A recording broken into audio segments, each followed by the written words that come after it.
Hey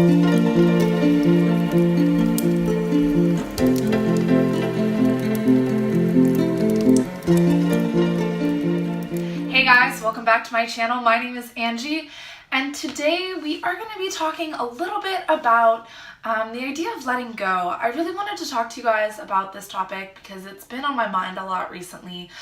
With everything that's going on in the fall, all the nature around us is getting ready by letting go of their leaves and kind of bringing themselves back into their center. So I've been kind of on that same idea too, back to my center and trying to let go of everything that hasn't been serving me. And it's been such an interesting past couple of weeks that I really just wanted to share this with you guys. Also, in that idea, I kind of came to this realization that posting 2 times a week on specific days was kind of driving me crazy, even before I went on my vacation and when I was actually starting to kind of post a little bit regularly-ish. I realized that I'm not great with sticking with deadlines, and part of the reason I like to express myself on YouTube is because it's kind of like my own rules and my own ideas. And so I did want to kind of tell you guys that I won't be posting Monday and Thursday for sure, but I will be posting 2 times a week. Every week is just going to be a little bit different, kind of keep that stress out of my life. There's no reason to stress yourself out over something that doesn't need to be stressed about. So that's kind of my decision on that. Just a heads up for you guys, just in case you're kind of like expecting a video on Monday or Thursday. They will just kind of be posted whenever the week that I feel is the right day to be posted. If you do follow me on Twitter, I'll pop that down on the screen. I will kind of post on Twitter when exactly the days that I am releasing it, just to give you a heads up. Otherwise, make sure to always hit that bell button next to the subscribe button at the bottom of the screen, and that'll also let you know when I post.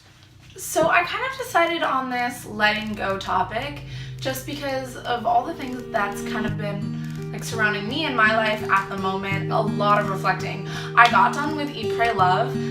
It was phenomenal, and I actually learned so much from this book. I was also surprised that I hadn't read it before, but I think all the things that we learn, they come to us in the moment that we need to learn them, really. I got done reading this book, and the next week I made a mistake, and it's a mistake I've made hundreds of times, and every time I make it, I just feel bad about myself. I feel icky and gross, and I just remembered wanting to stay in bed all day. And thankfully I had plans that day and couldn't. And so some friends that I hadn't seen in years, we pulled me out. We went to a football game, and it was so fun. And I got back, and I remember thinking to myself, why am I repeating the same mistakes? And that's a big thing in our lives, that we repeat the same mistakes until we learn what we have to learn from them. I just remember feeling instinctively I don't want to keep going through this. I don't want to have these repeating things. I don't want these things to define who I am, or let myself kind of judge myself based on these mistakes. So the next day I went out and I bought candles, because reading Eat, Pray, Love, Elizabeth Gilbert talks through all of her kind of struggles and all of the different things that she ends up going through in this journey she embarks on to kind of come back to herself. And a big thing that she talks about while she's in Bali, while she's in India, are rituals. And it's something that I think has been around in cultures that are older than ours. Anything that's kind of the United States, we've only been around for 250 years, 300 years, something like that. And not 300 yet, I don't think. I don't know, 1776, I can do the math later, I'm not sure. But all of these cultures that are older than ours, their villages and civilizations around for so long that they've created rituals. And I think that civilizations and cultures that have rituals are a lot of times more connected to the earth and are more connected to themselves. Native Americans had a lot of rituals. It's about Bali, and in Bali they've been around for centuries, and they have lots of rituals. They have rituals every day, they have rituals every week, they have rituals every month. From this idea that we sometimes need to create rituals for ourselves, not as I don't need to sacrifice a goat or anything, but sometimes rituals just give us a place to really sit through and understand our feelings, have a place for them. Rituals are kind of our own little shrines for the things that we don't fully understand or can get through on our own. And so I decided to buy some candles. I sat down with a piece of paper and Of course, the silly mistake had to do with boys. The silly mistake had to do with boys because Life is not all about boys, and women are great on their own, but it happened to just be about boys, and I started writing down all the regrets or like doubts about myself that I've had from interactions with, relationships and things like that. And so I started writing down, I forgive you, talking to myself, I forgive you for this and this and this. At the end I wrote like, I love you and I forgive you and it's okay. And I think it's so important to hear that from ourselves, that we love ourselves and that we really do forgive ourselves. And I think that's one of the biggest things in letting anything go, because at the end of the day, the only person who sits with your thoughts are you. The only person who can take a situation and evaluate it and either put it as good or bad is you. You are the only one who can control what's going on in your life. You can't control other people, but you can control yourself. And so that's why I needed to first forgive myself. And then I went back and I forgave all the boys that I held hatred in my heart for, all the boys that I couldn't get over something that happened. And I swear I went back to everything that ever not set well with me. There are so many people from like even elementary school or like middle school or like the first time I had a first kiss, just like different things or different situations that I was in that I didn't feel like I had full control over, and I wanted to just forgive them too. And I know that there were specific people in my life that at one time I had held as like super good friends, and then something happened, and then I just kept holding hate in my heart for them. And I remember this one kid in college, him and I became friends like the very first week, and then something happened and we, like went in and out of a relationship, and then suddenly I had all this hate in my heart, and I was like, why do I keep holding on to this? Like now it's been 4 years and I still think about this boy sometimes, or I did until I kind of wrote it all down and I said, I forgive you. And I pictured that boy happy, and I wanted him to have the best out of life. And I just remember how liberating that felt. Like I just by forgiving someone and hoping for positive energy, it's just like saying, okay, like it really is okay. And it's honestly the final act of letting go. And you might not agree with me, and maybe I have never had something so bad happen to me, but when you stop wishing ill on others, you stop wishing ill on yourself, because wishing ill on others really only harms you. There's like this really famous quote, anger is just a torture that we give ourselves for somebody else's actions. It was something along those lines. And so that's like when I finally forgave myself and I forgave them, I just felt such a release. And I ended up like burning this paper and doing like a nice ritualistic, like putting it in a bowl of water. Also be careful, fire, don't burn your houses down. But that's what I did, and I burned this piece of paper and I said, okay, I burn all negativity and I wash out self-doubt and fear. And afterwards, I honestly felt on top of the world, and I just felt like cleansed. Not like pure, but like just more whole. And so after that, I kind of like sat back in my room, tried to like meditate a little bit, and I asked the universe, please show me what other things I've been holding on to, what other things I haven't been letting go of, and what other things have been having a negative impact in my life without me even realizing it.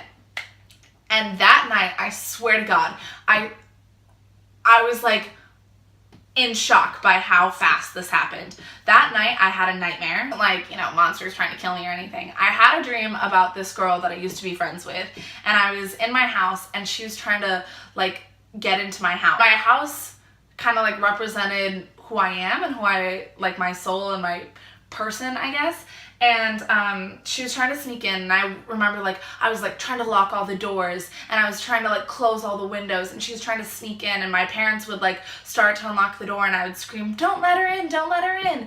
And this girl was somebody that for so long, her and I were friends for like 8 years, and during that time she manipulated me a lot. I was doing a lot of things that I felt like I didn't have control over. Then of course clearly you do, but when you don't have self-confidence, kind of let yourself get suggested into tons of things. And there were a lot of things that I did that I regret doing. There were, hundreds of occasions. And I remember after this, I left for college, her and I stopped being friends, and I just remember like hating her, and I just wanted her to be like this psycho crazy girl. And when I had that dream, I woke up at like 4:30 in the morning. Like, I checked my phone. I was like, holy shit. Ooh, pardon me, Dad. Sorry. But oh my gosh. And I literally was like, I know why I had this dream. Like, it was such a vivid dream. I haven't had vivid dreams in so long. And I remember waking up and I was like, oh my God, I know what I have to do. I have to perform another ritual. I have to get rid of this energy. And so at 4:30 in the morning, I was like, no, I'll go back to sleep. And I was like, oh, what if I forget? And I was like, okay, I'll write her name down so I know that this is what the dream was about. And I start to write her name down and I was like, you know what? Like, what better time than the present to get rid of negativity? Like, otherwise you're not going to go back to sleep with good things. So I went and I got my bowl of water and I lit the candle and I started writing. And I started, again, by forgiving myself. I forgive myself for letting myself be pushed to things I don't want to do, for not having a stronger voice. I forgive myself for, and I just kind of kept like going. And once you start, it just like flows. And I wrote like an entire page and a half of just forgiving myself. And then at the end, I wrote, I forgive you. I forgive you for, you know, anything that you had to push onto other people because you weren't happy, or like, I just forgave her and I wished her the best. And there were, of course, times in our friendships that I thought we were like best friends and things were perfect. And I tried to remember those moments, and I tried to say, I hope the best for you and I hope that you're happy wherever you are. As soon as I went back to sleep, like knocked out, like went straight back to sleep. And I just slept probably the best I've slept in months. The next night I had one more dream about the person is still around in my life today. And it's easier when these people that you write about, that you forgive, are just kind of like residual memories and energy that have long passed and are no longer in your life anymore. But this person happens to still be in my life. And I just remember being so nervous about what it meant to like forgive them and let go and move on. And I finally got to this moment that I was like, you know, I wrote an original letter. And it was mostly just saying, I'm not ready to let this go. I can't believe this still happened. Like, I'm still not over it. And then 2 days later, I wrote my forgiveness letter, and I started with myself. And I started by forgiving myself for not forgiving myself and not forgiving them right away. And I finally got to this point at the end of the letter that I was like, you know what? This person is going to be in my life forever. One of those things that they're not negatively hurting me. Sure, we got into a fight over something, but at the end of the day, they do want what's best for me. And that's, I think, the distinction you have to make between letting someone go and just letting a feeling go. And at the end of the day, it was just a feeling or a moment that I had to let go, and I had to kind of like dig deeper than that feeling and understand that the relationship, that the person themselves want the best for me. And anyone who wants best for you are people you need to kind of keep close. And that's, again, the difference between letting go of a relationship and forgiving a moment in that relationship. And I love them, and at the end of the day, that's all that matters. So I think this time in fall is really the time to start letting things go. Again, look at the trees. They're letting go of all the things that no longer serve them. I feel like 2018 has been like this crazy spiritual journey for me. I can't believe we're already 2 months away from the end of the year, and I feel like this has been one of my biggest years of growth, and I'm so thankful and so grateful for all the things I've learned, read, watched that have helped me become a better version of myself and helped me to accept myself more. Like last year or 2 years ago, when I would come home to Minnesota and people would ask me, what's up with your life? And I was in this such tumultuous place that I was like, I don't know what to tell them. I'm just gonna ignore people. And now I'm at this place that I'm happy, and that's all that I need to tell people. You don't like what I'm doing? Great. Well, at least I'm happy, and that's all that matters at the end of the day, that you're happy and you feel like you're doing the right thing. But anyway, so let me know what you guys thought. I just wanted to kind of talk with you guys and kind of share where I'm at in my life and share what I'm kind of like going through and talking through and living through, and just see maybe you guys are in the same place, or maybe you're wanting to get there and haven't, or maybe you've already gone through that and you're ready for spring and you're ready for the new growth that's coming. But I just thought I'd do like a fun little talk and let me know what you guys think. Okay, well, if you did like this, go ahead and click that like button down below. Also, go ahead and click subscribe if this is your first time here. And if you guys want to catch me on social media, I'm still enjoying so many fall things. I've gotten so much caught up on my bucket list. I even did like a 2-day trip north, so that's kind of what I've been doing this week, and it was so fun. I've gotten to get pumpkins and all these fun fall things, so look on my Instagram and my Twitter. I'll pop them down below. I'll keep you guys up to date on my reading list and all the things that I've been doing for the past couple of weeks and couple of days. So catch you guys next time. Bye!